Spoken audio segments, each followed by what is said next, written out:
Hi there, welcome everybody. I want to welcome you to module number 2, week number 2 of our course here. And for those of you listening on the replay or on CDs, welcome. I'm glad you're taking the time to work through this. Now, for those of you on the live recording right now, you do not have the Module 2 workbook in front of you. If you're listening to this on the replay, you probably have downloaded the workbook. So I'm going to ask you to grab a pen and paper. If you have the workbook in front of you, fantastic. If you don't, we will get that in your hands shortly. So you're going to have to take some notes tonight because I'm going to cover a lot of things. In fact, I just updated this section with new information and updated information literally today. So what you're getting is the latest information for the Canadian mortgage market. So if you don't already have it, please grab a pen and paper because you're going to need to take notes tonight. Now, on that note, I like to, first of all, say it was fantastic having the opportunity to talk to some of you via email. I know that a few of you have shared your messages with me, your emails, your visions, and what we talked about last week. Hopefully what you got from last week was a clear sense of the vision as to what it is that you're doing, more importantly, why you're buying real estate. Remember, we talked about the fact that real estate is just an investment vehicle choice. You know, it's interesting, over the past week, I've been talking with so many people, well, let's put it this way, about, 5 to 10 people a week I do consultations with. And in those consultations, I go through the same questions. You know, where are you now? Where do you see yourself 5 years from now? What you plan to get there?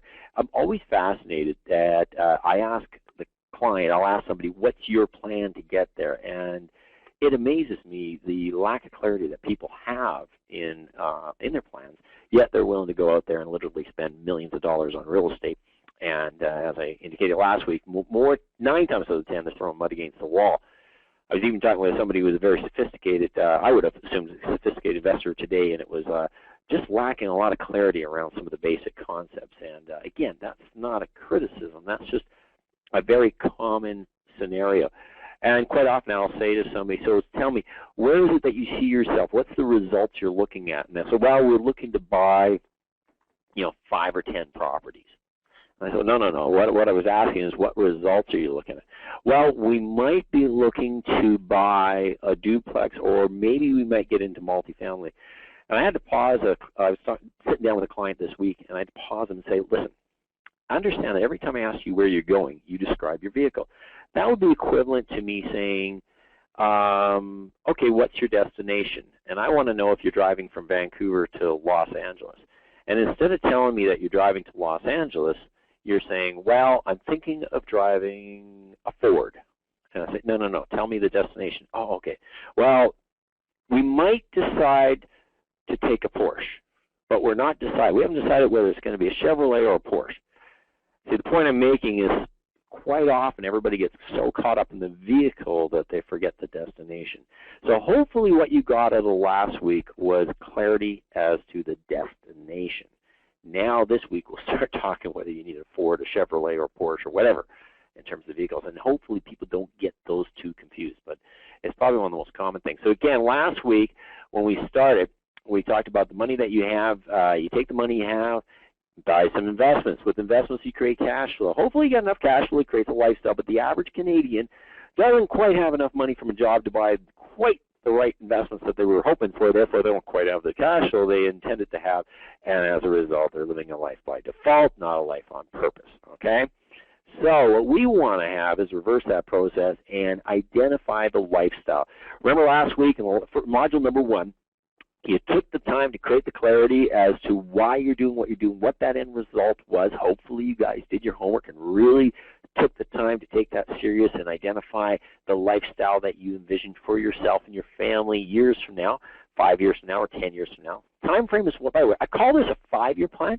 You can set any time frame. If you say, well, geez, really, we're looking at more of a 10 or 15-year plan. I sat down with a gentleman yesterday, and it was more of a 15-year plan that we crafted and moved out, and then just with 5-year goals along the way.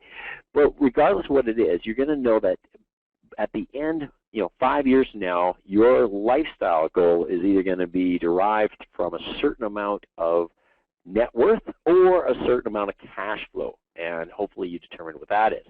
So we know what the lifestyle is. We know what the cash flow is required to do, the cash flow required to accomplish the lifestyle.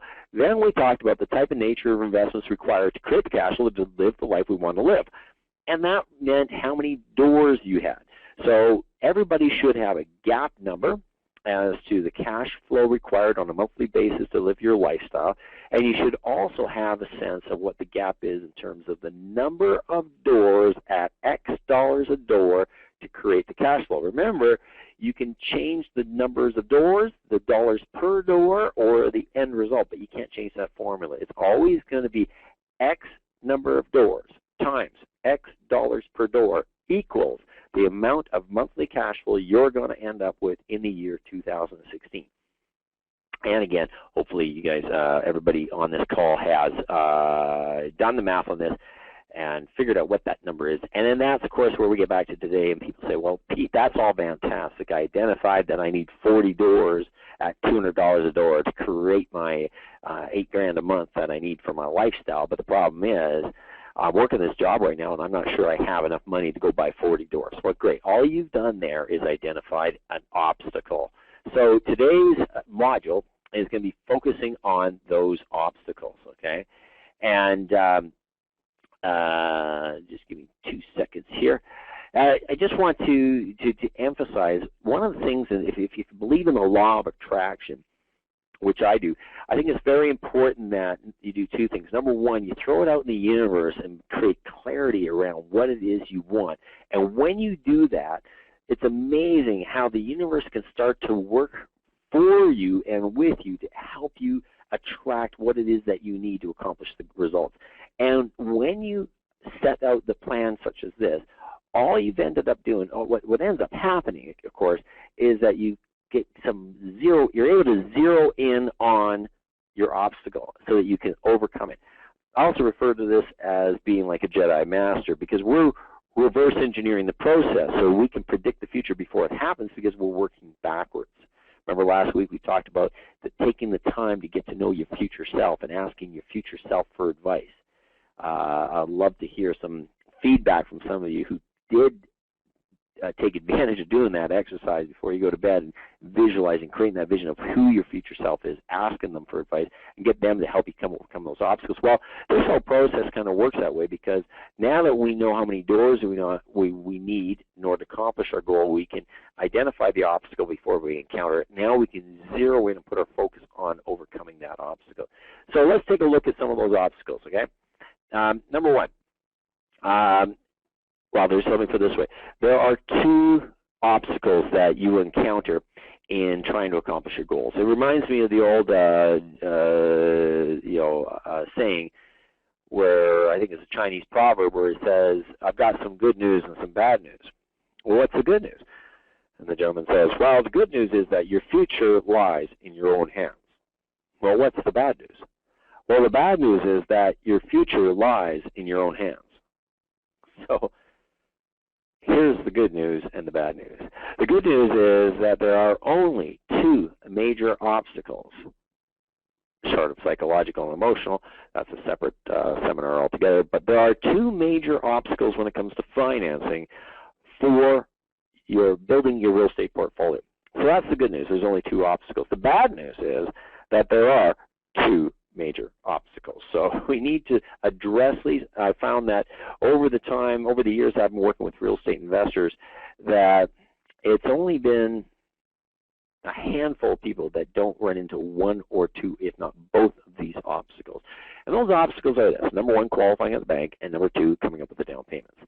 Wouldn't you all agree that if I sat here tonight, and I want to clarify that this is hypothetical, that if I were to offer each and every one of you two things, if I could say to you, okay, ladies and gentlemen, as of tonight, I can guarantee that you're qualified for any mortgage. You can get any mortgage, and plus, you don't have to put any money down for those mortgages. I'll get you 100% financing, guaranteed for as many properties as you want, and you don't have to put any money down. Now, I'd love to be in an see your faces right now and have an audience, and if you're listening, you can raise your hand. Ed, I think there's a tool on your the webinar here where you can raise a hand.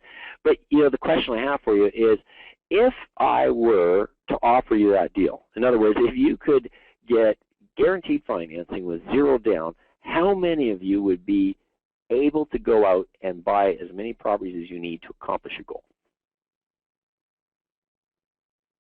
Okay, if you had zero down and 100% financing, or sorry, and you qualified. So qualifying wasn't an issue, and you didn't have to put any money down.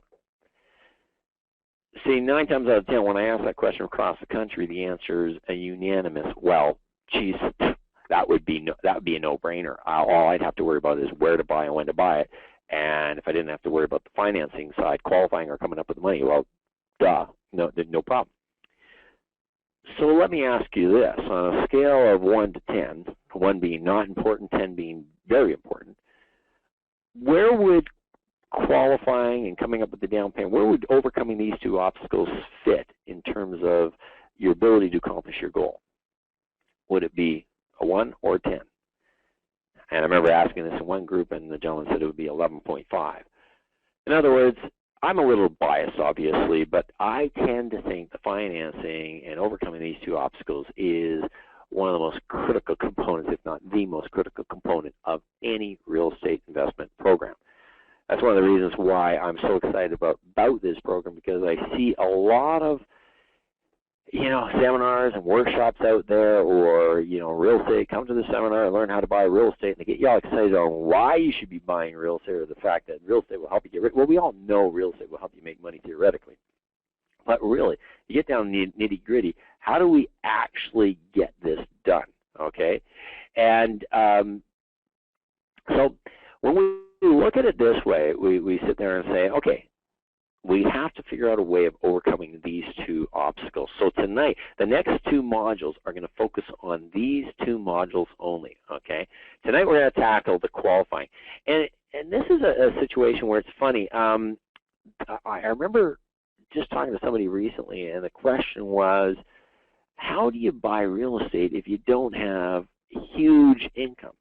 Like, if you're going to buy more than 2 or 3 properties, don't you need a doctor's income? Don't you need to have like $200,000-$300,000 verifiable income? And the answer is no. And you're going to learn that tonight. I'm going to teach you a very, very simple way of overcoming this obstacle, because again, you'll be surprised at how easy it is to qualify for mortgages with a relatively modest income. Now, conversely, you're also going to realize that there is no easy way to qualify for a mortgage with 0 income, okay? So we're going to clarify and dispel that myth as well. So here's how we approach that. In order to understand how to qualify for mortgages, you first have to understand the bank's rules, okay? I like to come from an angle where we start by explaining the banks and how they derive the rules and what the rules mean to you. So if you can learn to think from the banker's perspective and empathize with them, not sympathize. I mean, the difference between empathy and sympathy is if you're sympathizing with them, you're feeling sorry for them. Empathizing means that you understand where they're coming. You don't necessarily agree, but you understand. And I'm going to tell you something.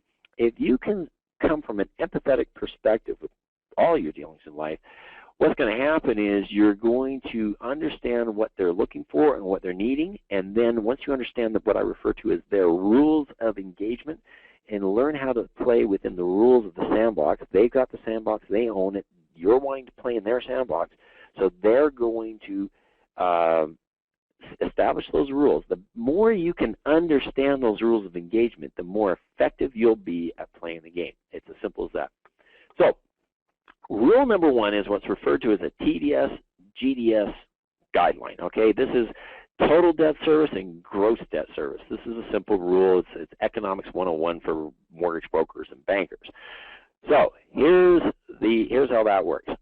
The GDS says that the gross debt service ratio, this is the maximum amount of money that a bank wants you to spend towards servicing your mortgage payment, your taxes, or your condo fees. Okay, so they don't want you to spend more than 32% of your verifiable income on those 3 items. Now, the GDS refers to the subject property. So if you're buying a house, if it's your principal residence, or you're buying a rental property, then the 32% only applies to expenses related to that property, i.e. the mortgage payment, taxes, and condo fees if applicable. Okay? Now, you also note that verifiable employment income plus 50 to 75% of rental income. Now, the TDS is your total debt service ratio. So the TDS is the bank doesn't want you spending more than 40% of your verifiable income to service all your other debts. You know, that means the mortgage payment, taxes, and condo fees plus credit, 3% of your outstanding credit card debt, any lines of credit that you might have, other mortgages on rental properties, and car leases. And this is where most people get confused because they're sitting there going, well, geez, if I start buying 4, 5, 6, 7, 8 properties, the expenses of that will certainly overwhelm the 40% of my verifiable income. And I'm going to explain to you how we overcome that in a second. But first of all, there's one word on this page that's driving most of you probably nuts. Anybody out there who's self-employed, which word on this slide is the most annoying word that always bothers you? And if we're in a class right now, most of you would be shouting out verifiable. So isn't that an annoying term, the verifiable income? That's where everybody says, well, wait, what is defined as verifiable? Well, if you have a job, this is the interesting part. If you have a job right now and you're making a T4 to pay stub, and the job is defined as your income is, or your expenses are deducted at source, like CPP, EI, and all those things, and taxes are taken off at source. So you work for somebody, they give you a check, they deduct all those expenses, and you get a net amount. Well, the best part is, if you're an employee, you get to use the gross amount of your T4. So whatever's on your T4 or your pay stub or your tax return, that's your verifiable income. Okay, now if you're self-employed, here's where it gets interesting. There's a whole bunch of different categories of self-employed. But for all intents and purposes, self-employed people are going to be defined as taking the net.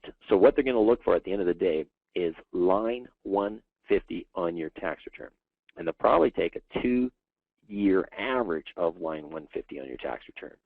So if you look at that and say, well, I've got a very creative accountant, Peter, and we're being prudent and smart to minimize our taxable income. Hey, that's fantastic. I totally get that. Unfortunately, that's going to help you on one side but hinder you on another, because now, even though you've been so creative to the point that you have no verifiable income, the challenge is the bank's still going to want to see that your verifiable income, which is 2-year average of line 150 on your tax return. And unfortunately for self-employed individuals, they take the net, not the gross.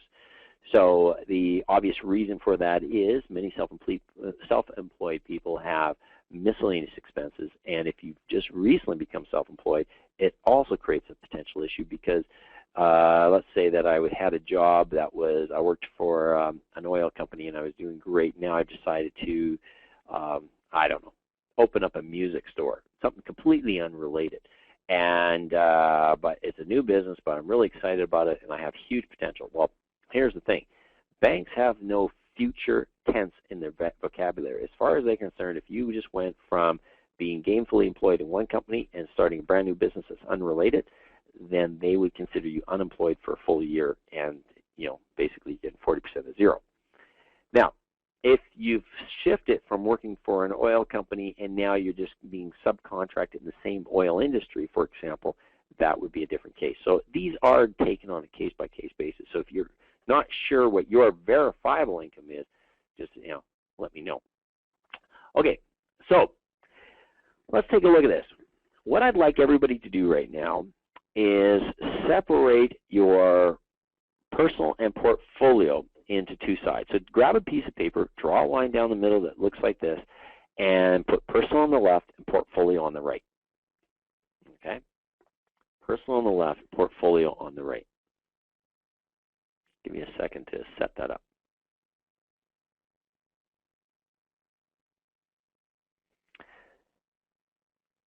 Now, what you're going to see on the left-hand side there, the personal, it would include expenses like your principal residence mortgage, what we're going to do here is going to do a little math right now, and I'm going to get you guys to calculate some expenses. What I want you to do right now is only focus on the left-hand side there. And write down now what is your principal residence mortgage amount. You can write that down and fill in the blanks there, just on the left-hand side only. The left-hand side only. And you got your principal residence mortgage, property taxes, and anything that shows up in the credit bureau, like 3% of the outstanding credit card debt. And if you have any lines of credit, put down the payment on those lines of credit. Then what I'd like you to do is, again, we're only focusing on the items on the left-hand side here under personal. We'll get to the portfolio later. And now what I'd like you to do is calculate what is the total monthly consumer debt.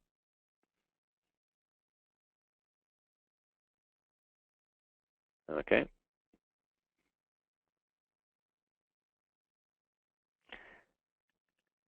And once you've calculated that, the TDS rule says the verifiable income equals is verifiable income times 40% is the maximum the bank wants you to spend on all this. So here's the next thing you need to do is take your verifiable income and multiply it by 40%. So there's two pieces of work here I want you to do. Number one, tally up what's the principal residence mortgage payment. If you're renting, then it's your rental payment. Your property taxes, 3% of the outstanding balance on your credit cards. Anything else that shows up in your credit bureau, the consumer debt. Any monthly payments on personal lines of credit, secured or unsecured. Add those numbers up and you come up with a total monthly consumer debt.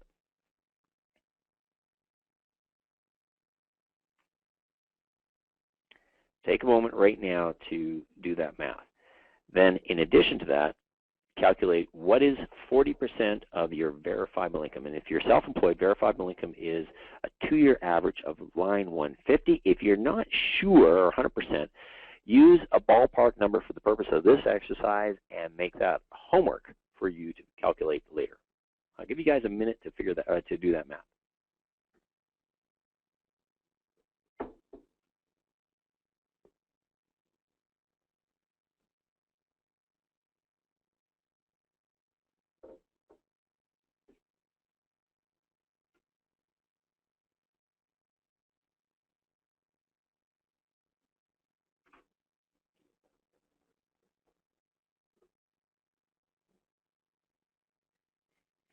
Remember, you can always, if you have a question about this, you can type it in on the webinar screen there.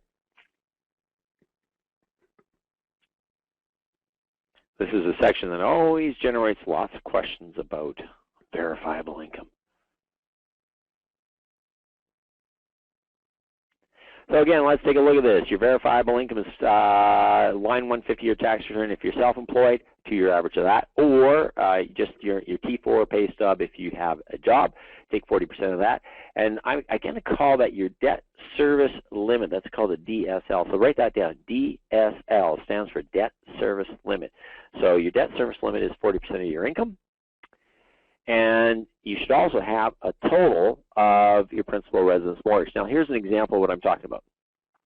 Let's say, for example, here I've got a principal residence mortgage of $1,200, property taxes of $225, credit cards of $150, debt on my credit bureau is $150 a month, lines of credit $150 a month. So my monthly debt, okay, now here it is, income times 40% divided by 12, divided by 12, so that gives me my monthly calculation there, right? And so now I got my DSL. I know what my DSL is, and now I also want to know what my monthly debt is. So here's an example of my DSL, debt service limit. And again, here it is, income times 40% divided by 12, that's the other calculation I forgot to mention earlier, equals DSL, debt service limit. Now, here's an example. Let's say I make $60,000 a year. So $60,000 a year, and I'm going to show you how $60,000 a year, which is in many ways a modest income. And remember, this could be a combined household income. So Between two spouses, you're making $60,000. You multiply that by 40%, divided by 12 equals $2,000 a month. Now, take a look up here, the example I used where I have my principal residence at $1,200, et cetera, and then I say, well, what's my total monthly personal debt? So right there, that's really important, and because you know what? If you look here, this amount right there, that $1,875, if you look at that and then look at this, here's the rule. You guys ready for this? As long as your DSL is higher than your monthly debt, a bank will give you a mortgage. Okay? So hope that I hope that that makes sense there, because you know all we have to do is have get rid of this eraser. All we have to do is make sure that the DSL is higher than your total monthly consumer debt, and you're absolutely fine. Okay, and that's a critical component to making this work. So once the DSL is higher than the total monthly consumer debt, as long as the DSL is higher than that, then a bank's going to give you a mortgage. It's really that simple. Now, you ask yourself, that's all great. So what about the right-hand side? What happens when we start buying some rental properties? Well, what I'm showing you here is I'm showing you an example of an actual client that I had. This is a client that had a really, what you're looking at here is a real portfolio, by the way. This is a client that had a very, very healthy rental portfolio. And I'm going to show you, the reason I'm showing you this is I want to show you what I refer to as the impact of cash flow. And after this, we're going to load up on the website an impact of cash flow Excel spreadsheet so you can do all this math yourself on your actual numbers. So there's two things. Number one, this particular client, you'll see here, had $13,520 of the, sorry, I'm just going to get rid of this.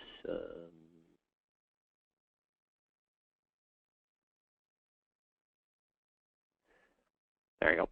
So you have $13,520 in total income. That was his total monthly rental income. Now, this TMRI is total monthly rental income. So follow along here. What we have is a formula. Now, first of all, I want to clarify something. Every bank has a different way of doing this calculation. But what I'm showing you here, I'm going to show you an example of what is referred to as a 70% rental offset. See, what we do with a 70% rental offset is we take the total monthly rental income of $13,520. How many people would love to have that as a portfolio? That'd be a wonderful portfolio. I mean, this was a very, very good portfolio. And by the way, you're looking at this and go, wow, that's an awesome portfolio. That's fantastic. Because look at this. If I take 70% of the total monthly rent, that would equal $9,464. Then I'm just going to subtract his mortgage payments. So in this particular example, this client's principal and interest mortgage payments equaled $6,000. So as you can see, it was a very mature portfolio. He paid down a lot of debt. So his cash flow was $3,400 and change every month. And of course, we take that $3,400 and change every month and multiply that by 12, and we get the $41,000 a year of income. So again, how many people would love to have a portfolio that looked like that? An extra $41,000 a year coming in. What I'm about to show you, ladies and gentlemen, is why this is called impact of cash flow. You notice that this slide is called impact of positive cash flow. There's also the opposite, which is impact of negative cash flow.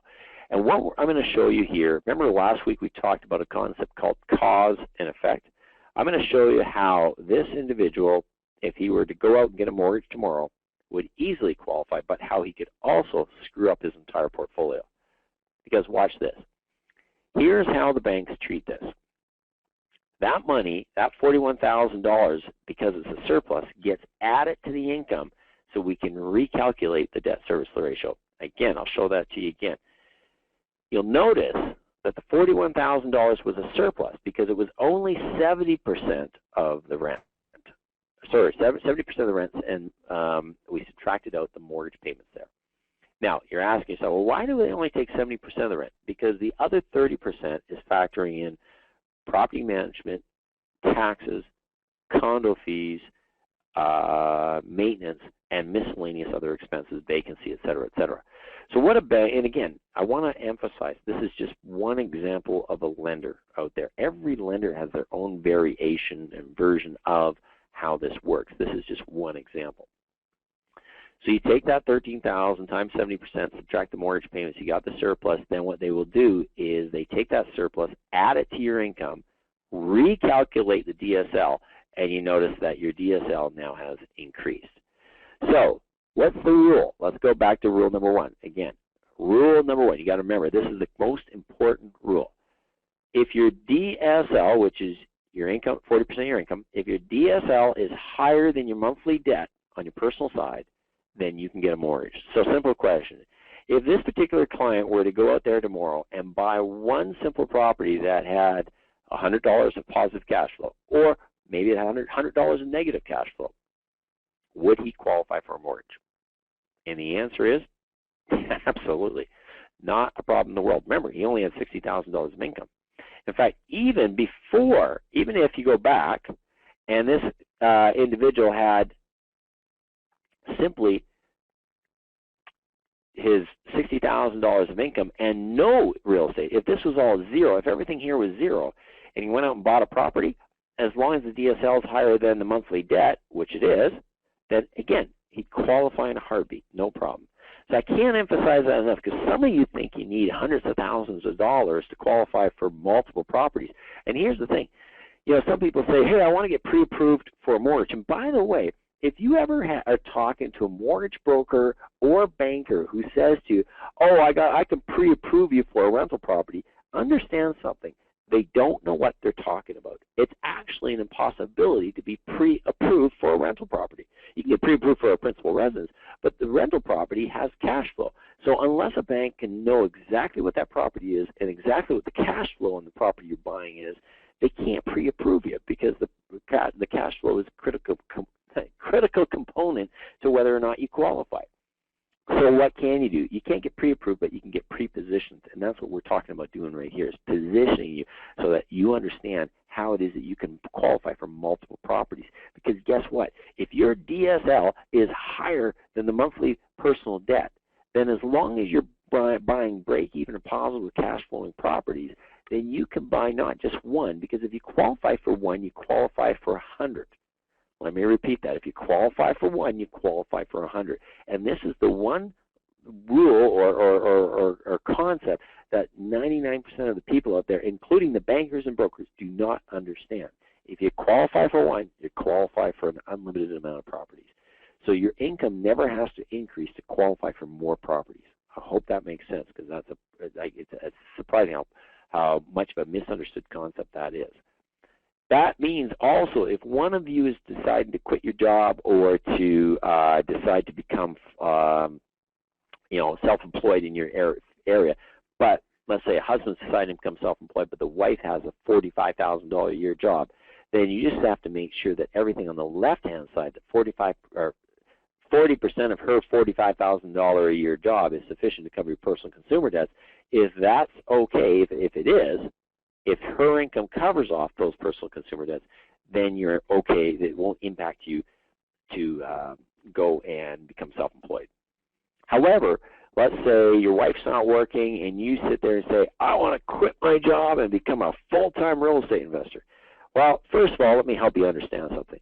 I don't know why anybody needs to be a full-time real estate investor, because, I've owned up to 20 properties, and, it's not a full-time job, folks. I think you're kidding yourself if you're thinking, I'm going to buy 5 properties and make it a full-time job. What are you going to do with the other 70 hours a week? Because it's not going to take you 40 hours to manage 4 or 5 properties. So first of all, I would strongly encourage you, don't do that. I know people who will say, well, I heard the story of this guy who quit his job and now he's a millionaire in real estate. Yes, I know those people, but I'm going to tell you something. If you ask them to be honest with themselves and with you, they'll tell you it was a lot harder to do it that way, and there's only a few select people that had the chutzpah to go out there and really make that happen. The majority of people who quit their job just end up shooting themselves in the foot, because what is 40% times 0? 40% of zero is zero, okay? So remember, the simple rule is your DSL must be higher than your monthly consumer debt. So if you quit your job and now you're unemployed, you know, sometimes people say, well, I'm not unemployed, I'm a business owner, I'm a full-time real estate investor, and I own 2 properties. Well, guess what? As far as the bank's concerned, you're unemployed, because there's a big difference between self-employed and don't declare versus unemployed and don't have. So I just want to really make sure that everybody's clear that the days of going and quitting your job and qualifying just on the strength of your portfolio are virtually over. Now, once you get to 20 or 30 properties and the positive cash flow alone, after doing an offset, like we just showed, after doing an offset, if the positive cash flow is enough such that the positive cash flow, for example, in this case, if 40% of his $41,000 here was sufficient to pay all the expenses on the left-hand side, then yes, maybe some banks would consider that. But again, that would require a very mature portfolio down the road. So this is not something I recommend. I cannot emphasize it enough. Do not quit your day job to go become a full-time real estate investor. I'm not sure how else I could make that more clear, but if there's one thing you get out of tonight's webinar, that's what I want you to take away. So hopefully if someone's thinking of quitting their job, hopefully this helps you reconsider that thought process. Okay. Now, let's take a look here and follow along here. Okay, so now, our client, you can see here, he's got his $41,000 is added to his income. So now he's got over $100,000 of verifiable income times 40%. His DSL is definitely better than his total monthly debt. So whatever he does, he's absolutely fine. Now, what would happen if our gentleman here decided to refinance the entire portfolio? Now, here's what happens. Again, this is a true story, and this particular client went to a different mortgage broker with this portfolio and said, hey, I want to buy more properties. So the broker said, oh, I got a great idea. Why don't you refinance your portfolio? You can access all that equity, so there's where your down payments are going to come from. Hey, great idea. Fantastic. Okay, then what? Well, then now that you got the money, you can go buy real estate. Well, let's take a look and see what happens with that, because that sounds like a really good idea. And I know a lot of you think, well, sure, wouldn't that make sense?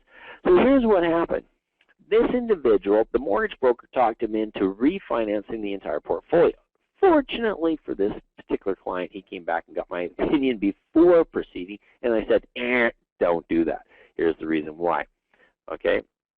So you take that income. Now, by refinancing the entire portfolio, he drove his mortgage payments up to $10,000. Now, instead of having a surplus, he had a shortfall. So guess what? Now, his beautiful cash flowing portfolio that produced $41,000 a year now has negative $536 a month. So when he had a surplus, the positive cash flow was added to the income to help increase his DSL. However, now that he has a shortfall because he listened to a broker who really didn't understand the portfolio approach and was only looking at transactions, in fact was probably only trying to get the commissions off of refinancing all those properties without taking into consideration the cause and effect of how it might impact him for future purchases, now has driven his entire portfolio. That was the goose that laid the golden egg. Now has a negative cash flow in his portfolio. So how does a bank treat a negative cash flowing portfolio? Remember, if he had left it alone, he could qualify for an unlimited number of properties. But by refinancing, he then took that positive cash flow into negative cash flow, and the negative cash flow then is added to his personal consumer debt and increases it to $2,411. So now, what's the rule? Does everybody remember the simple rule? This is Rule 101. Very simple. DSL, your debt service limit, must be higher than your personal consumer debt. If the personal consumer debt is higher than the debt service limit, you do not qualify for a mortgage. So now our good old client here has gone out, refinanced all his properties, but now because he's driven his portfolio to negative cash flow, he now no longer qualifies. So now he wants to go buy some rental properties. He's got the cash, but can't qualify. So guess what the mortgage broker solution was? Well, don't worry. Use private money. Use subprime mortgages, which were available at the time, all of which have higher carrying costs. Therefore, they have more negative cash flow. Therefore, further driving the portfolio into a negative cash flowing territory, and it creates a downward spiral. Bottom line is, that's why this is titled Negative Cash Flow. You'll notice that. And you'll see that the total monthly consumer debt is now higher than the DSL. So by getting bad advice, our client here has put himself in a position where he can no longer buy properties. So what's the lesson to be learned here? Number one, if you're self-employed, keep your expenses in check, okay?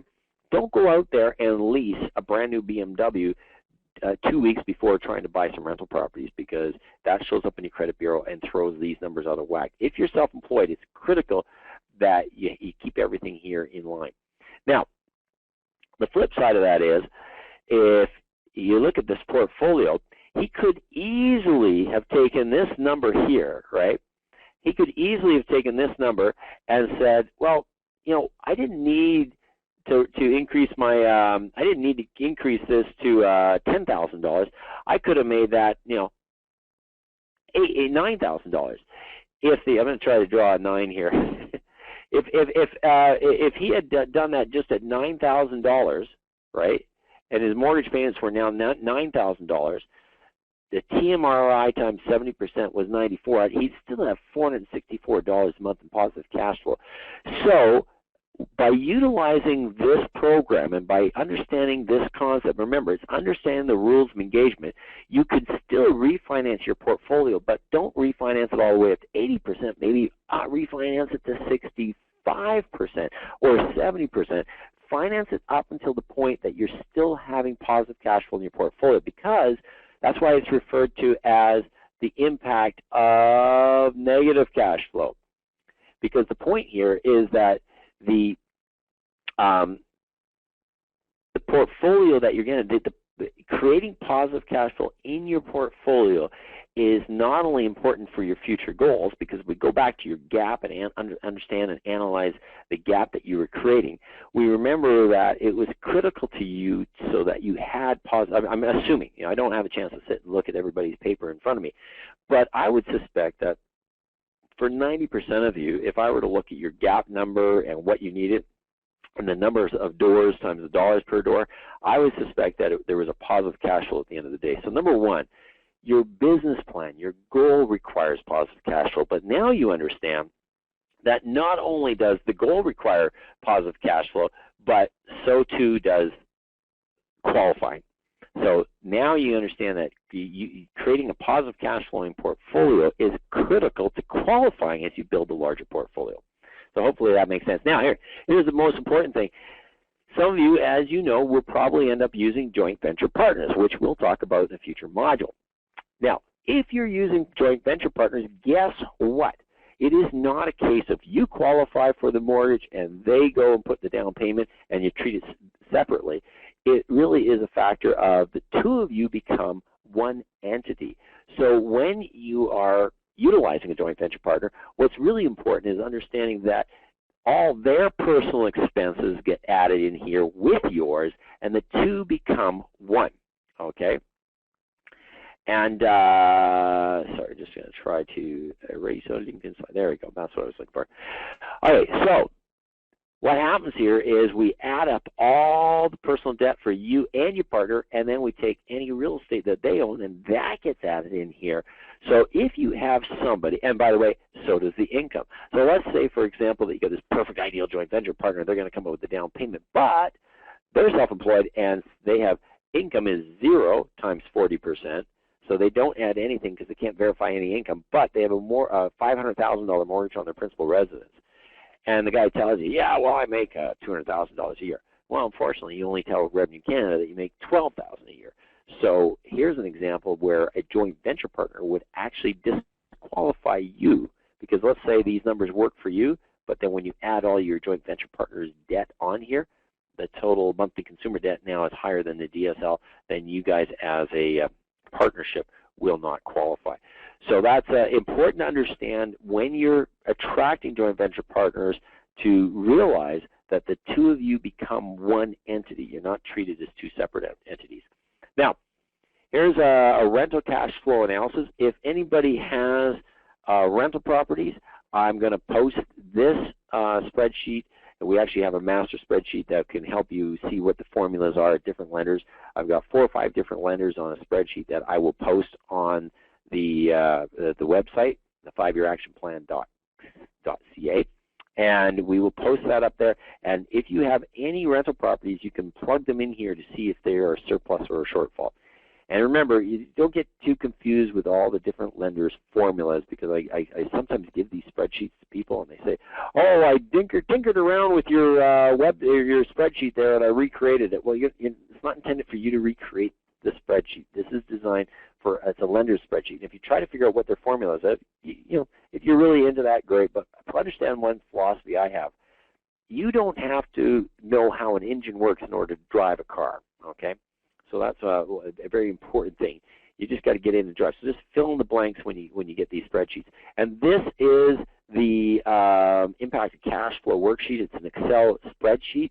I will make this available on the website, and you could play with your own numbers, fill in the blanks, and you're going to be able to come up with your own numbers to know exactly where you sit.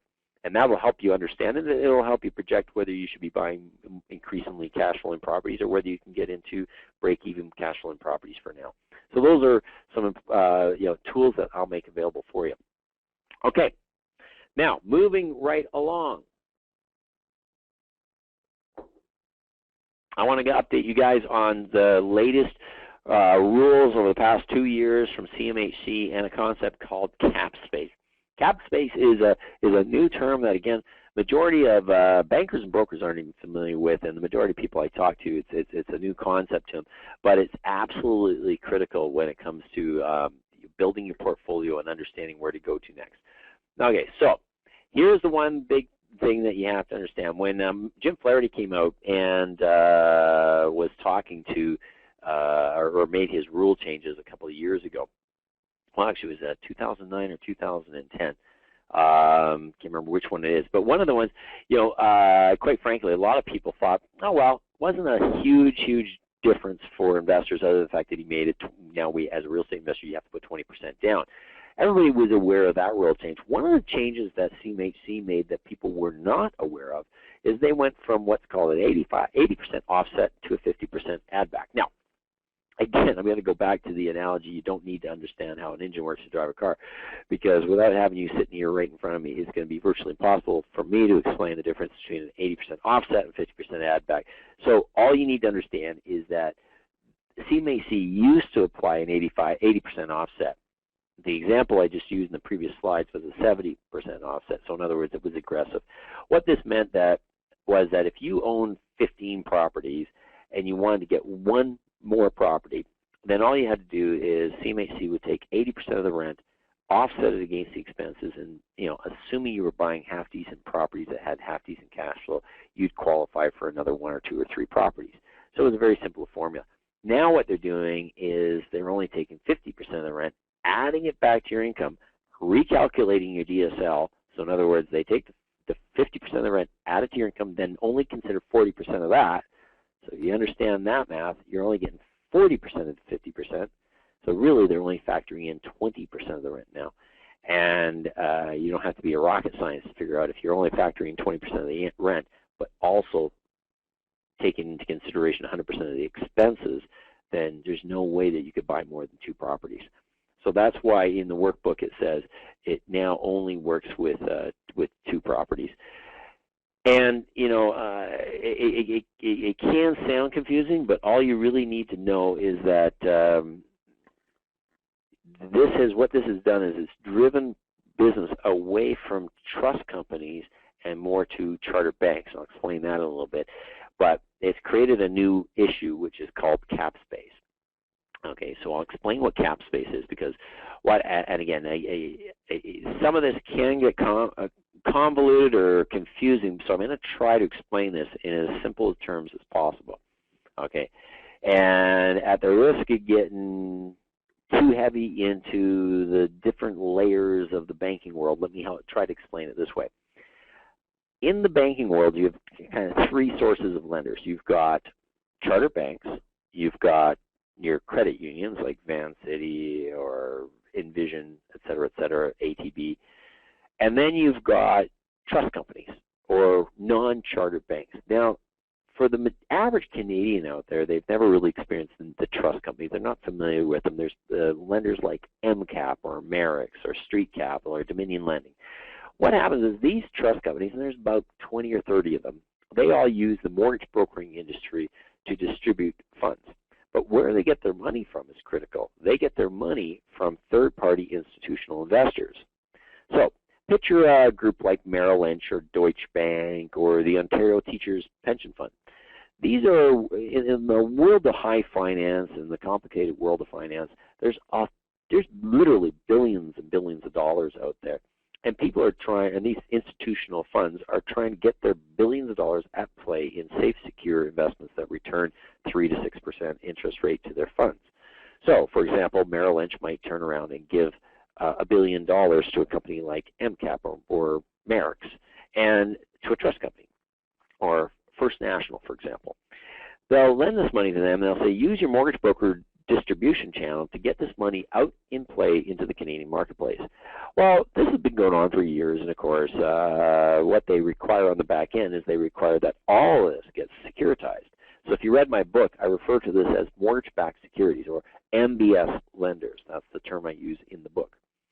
So these MBS lenders, MBS means mortgage-backed securities. All it means is that the money they're lending out must be securitized or protecting the investor, because ever since the subprime crisis of 2008, all these investors are scared and been running for the hills. So to make a long story short, here's what all this means to you. These institutional investors lend the money to the MCAPs or the First Nationals of the world, then they lend it to you as a borrower. Now, what happens is they say, well, we want to be guaranteed that we're not going to have a repeat of 2008 and the subprime crisis. So one of the criteria is, before we give the money to the trust company, we want it securitized. So enter CMHC or Genworth Financial. So Genworth is the private insurer, CMHC being Canadian Mortgage Housing Corporation, the Crown Corporation. So these two entities will insure the bundle of mortgages that MCAP or Merrick's or First National will lend out in the Canadian marketplace. So even if you put 20% down, it's still bulk insured. So the insurers on the back end will insure the money so that the Merrill Lynch's or the Deutsche Banks can lend their money freely without having to worry about what happened in 2008 when the subprime crisis happened. Okay, so there you go. I hope I probably confused some of you, but don't get too uptight about it. Here's the bottom line of what it means to you. All those trust companies that used to utilize an 80% offset can no longer do so. So one of the new rules says that those trust companies can only lend money to an individual who has less than 4 properties. So that means you have to have 4 properties or less. Now, because of that, that's why I say shifts volume to chartered banks after 4 purchases. Once you own more than 4 properties, all the trust companies that used to be players in the Canadian mortgage market for real estate investors are now gone due to the new rules. As a result, once you have your 5th property or more and you're buying 5 or more properties, you have no choice. You have to go to a chartered bank. Now, this all may sound confusing. You're wondering, what's your point, Peter? I want to explain to you why I refer to this as cap space is now critical. So here's something that you don't know, and here's something that most banks don't know about, most bankers, most brokers, and most people don't know because they never encounter it. But your bank, your charter bank now, I'm not talking about your credit union or your trust company, I'm talking about a charter bank. Every charter bank out there has what I refer to as cap space. Okay, that means there's a maximum amount of dollars or doors that they're willing to lend to you as an individual, and they will not go above that number. So, for example, they might give you 3 or 4 or 5 mortgages, but then one day you come in for your 6th mortgage and they say, sorry, Joe, I wish I could give you another one, but we've now gotten to the point where we're no longer comfortable with the risk of the amount of mortgages that we have with you. So let me give you an example of what I'm talking about. Let's say you have a fantastic relationship with Royal Bank, and Susie down at Royal Bank is just a fantastic banking manager, and you guys have had just an amazing relationship for the last 5 years and whatnot. And she said to you, that's wonderful that you're buying this real estate, you're getting involved in real estate investment. By the way, come down, we'll help you. I took a look at your finances, Joe, and you're going to qualify for 3 or 4 mortgages easily with us. Just come on down, we'll set that up. Well, what's going to happen is you get your first 4 or 5 done with Royal Bank, and Susie's been just fantastic. She's willing to bend over backwards and do you favors, so you take advantage of that up front, and then one day she says, hey, sorry, you know, we just kind of ran into this cap space issue. We're no longer in a position where we can lend you any more money. So now you said, like, well, now what do? Now you got to develop another relationship somewhere else. So you look here, cap room is, and each bank has, it's kind of an unspoken. CIBC might be 1.8 million, Scotia 2.3, TD 1.5, RBC, et cetera, et cetera. Now, let's say that we've determined, we go back to our gap number, so now we're going to be the Jedi Masters of thinking, you know, remember, we're going to think about the future before it happens.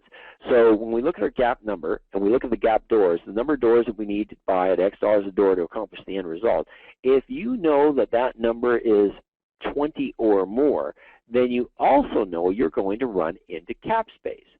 So since you're a Jedi Master, and since you've already anticipated this issue, you are going to build your portfolio in such a way that you're going to play it out like a chess game, and you're going to analyze it well in advance to know, well, I want to move a certain number of dollars here, a certain number of dollars there, then I'm going to move it here, then I'm going to move it there, then I'm going to move it here. See, the point is this. In order to hit your goal, you're going to have to understand how to play the game. Because let me give an example of what is typically would happen. Okay, and I refer to this as managing your cap space and playing it like a chess game. So let's say we go back to this non-bank lenders that I referred to. Now the non-bank lenders are the trust companies that are controlled by the mortgage-backed securities. They get their money from third-party institutional funds that require securitization on the back end.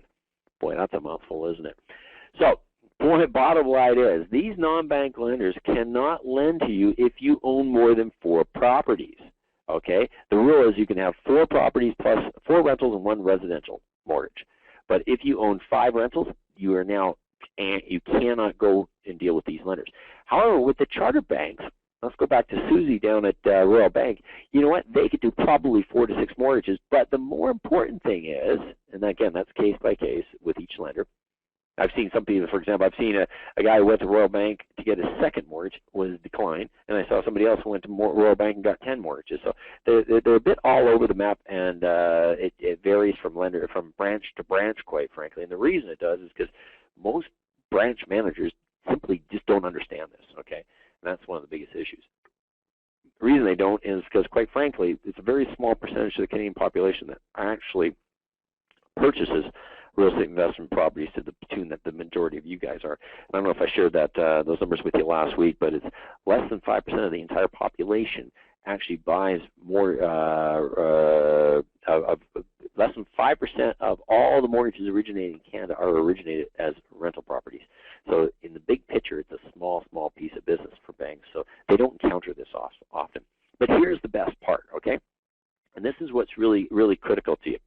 The key difference is this.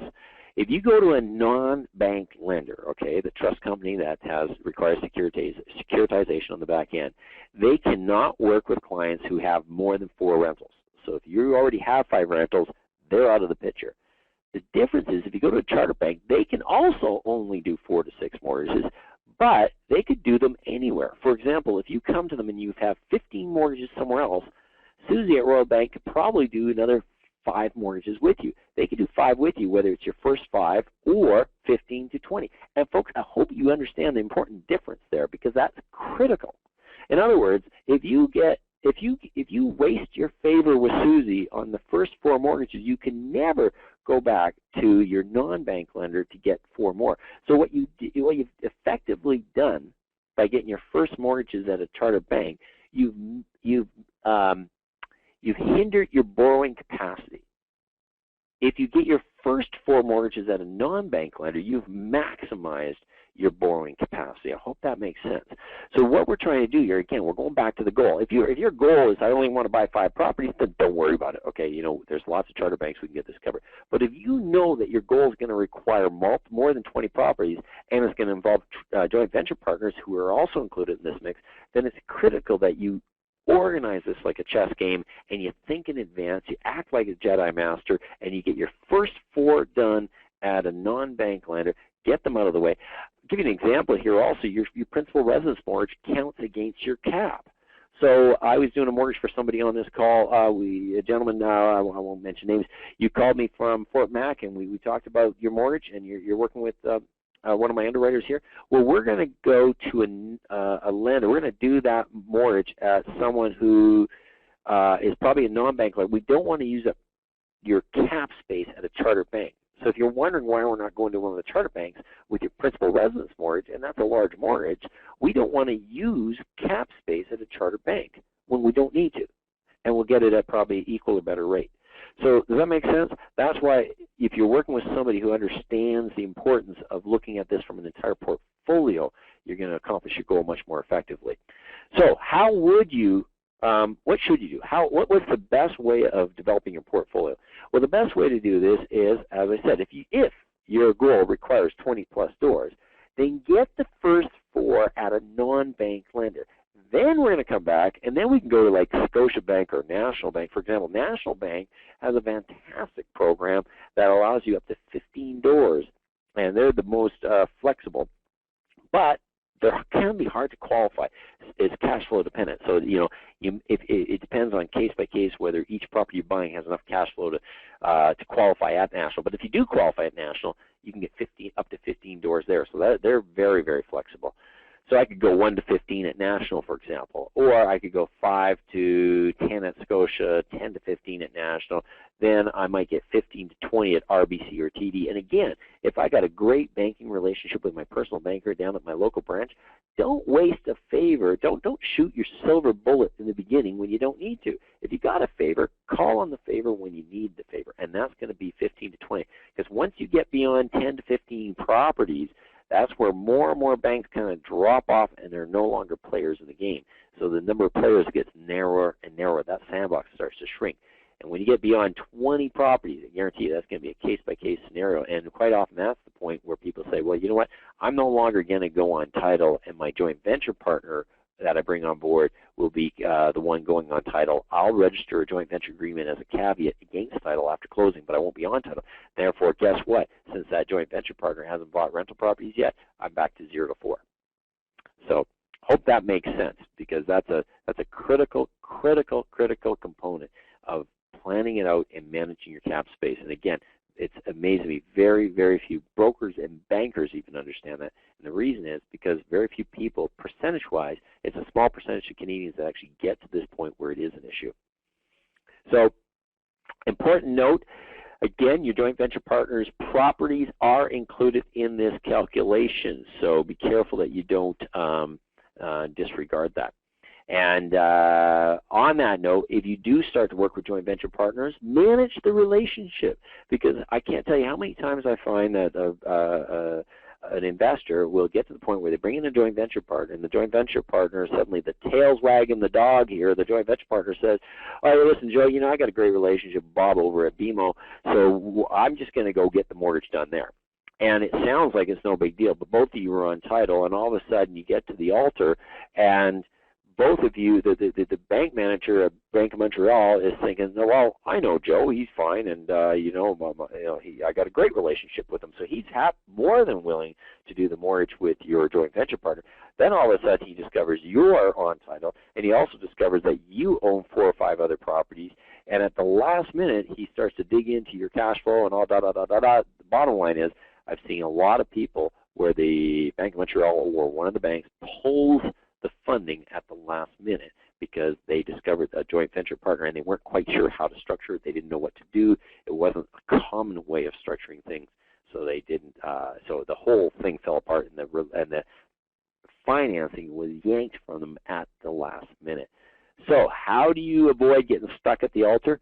You take control. You manage that relationship. Remember, you're the expert. You're the sophisticated real estate investor. So the onus is upon you to take control of that relationship and make sure that you're controlling the process and telling your joint venture partner how this is working. So the tail's not wagging the dog. Hopefully that makes sense. Okay.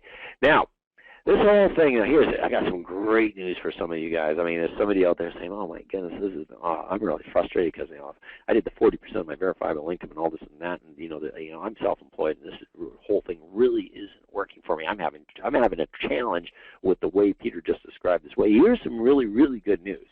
Everything I just described applies to residential lending only, okay? So if you're finding a challenge to get 40% of verifiable income to qualify for mortgages, et cetera, or you're worried about this cap space and everything like that, well, here's some great news for you guys. Simply move to multifamily. Because as soon as you move to multifamily financing, you've now left the residential sandbox. You're now into the commercial sandbox, and multifamily is defined as 5 or more units, usually 6 or more. So if you have a 6-plex, an 8-plex, a 12-plex, you now fall into the multifamily commercial financing. So guess what? Because you're now in the commercial sandbox, a different set of rules, and we're going to actually cover commercial financing at a later date.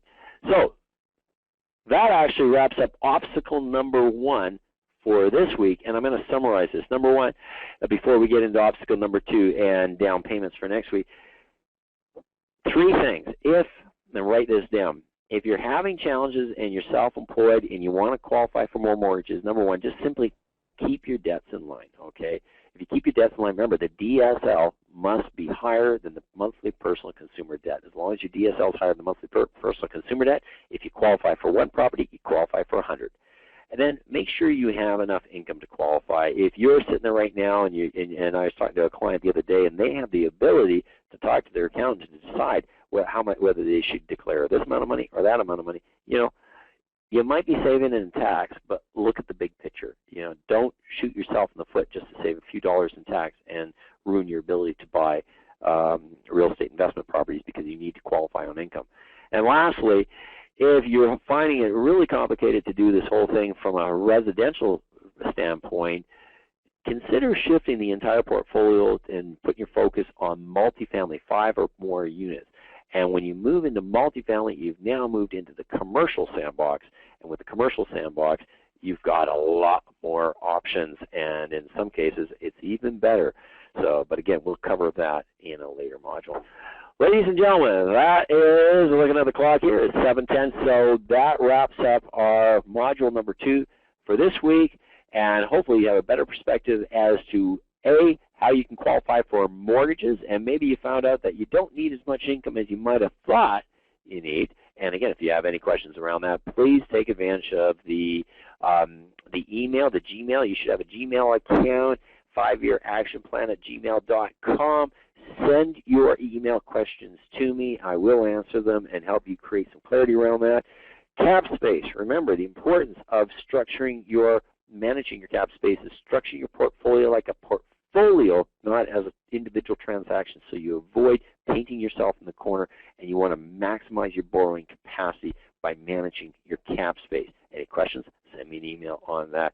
Ladies and gentlemen, next week we are going to tackle obstacle number 2, which is your down payments. How do you come up with the money? Now we've covered how you qualify, which is the first obstacle. Number 2 is how do you come up with the down payments to put 20% down so you have cash flowing properties, and where do you find the money, et cetera, et cetera. And we're going to spend 2 modules talking about down payments, including talking about joint venture partners.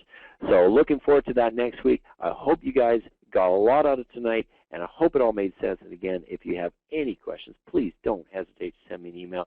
I'm looking forward to helping all of you. And by the way, one of the things that's part of this program is your one-on-one consultation with me. I'm going to recommend that we wait until week number 4. After you've done the 4th module is probably the best time to book your personal consultation, because I will have answered a bulk of your questions over the next 2 weeks. And that's going to create more questions for you. So I'd like to do the consultation with you after module number 4, because then we've probably covered a lot of your questions and created more clarity, so the conversation that you and I have will be much more productive and fruitful. Looking forward to helping all of you accomplish your goal, but that's it for this week, and we'll see you next week for module number 3. Thanks, and have a great night.